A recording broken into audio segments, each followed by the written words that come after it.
నమస్కారం న్యూస్ 9 టీవీకి స్వాగతం. ఎన్నికల ముందే అసలు సిసలైన కురుక్షేత్రం మొదలైందా? ప్రజాస్వామ్యానికి పట్టుకొమ్మలైన ఓట్లపై అధికార విపక్షాల మధ్య పచ్చగడ్డి వేస్తే భగ్గుమంటుందా?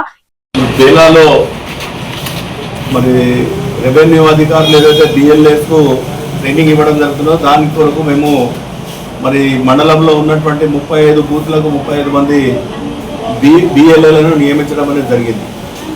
మరి మీ అందరికీ తెలుసు, ఈరోజు దేశం మొత్తంలో భారతీయ జనతా పార్టీ ఏదైతే ఉందో మరి అన్ని రాష్ట్రాలలో దాదాపు బీహార్ కావచ్చు, వెస్ట్ బెంగాల్ ఎలక్షన్లలో చూసాం, అదేవిధంగా కేరళలో చూసాం, ఆ తర్వాత మన తమిళనాడులో చూసాం.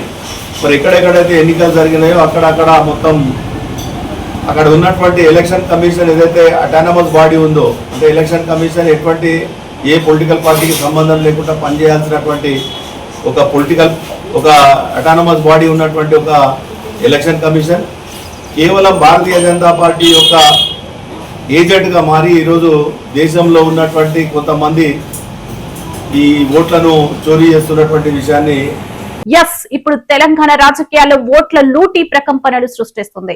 ఎన్నికల సంఘం చేపట్టిన ఓటర్ల జాబితా ప్రత్యేక సమగ్ర సవరణ ప్రక్రియ ఇప్పుడు పెద్ద పొలిటికల్ వార్ గా మారింది. ఇదంతా సవరణ కాదు, పక్కా స్కెచ్ తో జరుగుతున్న ఓట్ల దొంగతనం అంటూ విపక్షాలు అగ్గి మీద గుగ్గిలమవుతున్నాయి. ఆదిలాబాద్ నియోజకవర్గంలో ఈ వ్యవహారం ఇప్పుడు తీవ్ర సంచలనంగా మారింది.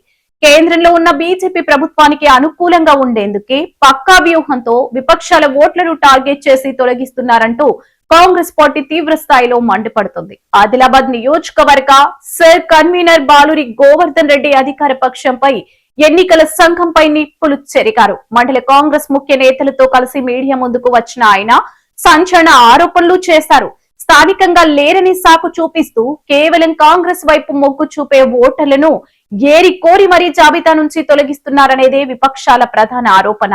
కేంద్ర ఎన్నికల సంఘం నిష్పక్షపాతంగా వ్యవహరించాల్సింది పోయి బీజేపీ ప్రభుత్వానికి తొత్తుగా మారిపోయింది అంటూ గోవర్ధన్ రెడ్డి చేసిన వ్యాఖ్యలు ఇప్పుడు రాజకీయ వర్గాల్లో పెనుదుమారం రేపుతున్నాయి. ద్వారా ఎన్నికల ఫలితాలను తారుమారు చేసేందుకు తెర వెనుక పెద్ద కుట్ర జరుగుతుందని, ఇది ముమ్మాటికి ప్రజాస్వామ్యాన్ని కూనీ చేయడమే అన్నారు. కాంగ్రెస్ గర్జిస్తోంది. ఒకవేళ ఓట్ల సవరణ పారదర్శకంగానే జరుగుతుంటే కేవలం విపక్షాల ఓట్లే ఎందుకు గల్లంతవుతున్నాయి? స్థానికంగా లేరనే నెపంతో ఓట్లను తొలగించే ప్రక్రియ వెనుక నిజంగానే అధికారులపై పొలిటికల్ ప్రెషర్ ఉందా?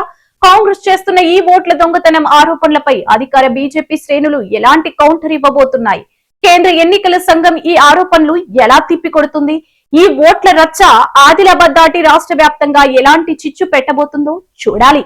దీనిపై మరింత సమాచారం మా ప్రతినిధి అందిస్తారు. మరిన్ని అప్డేట్స్ కోసం చూస్తూనే ఉండండి న్యూస్ 9 టీవీ.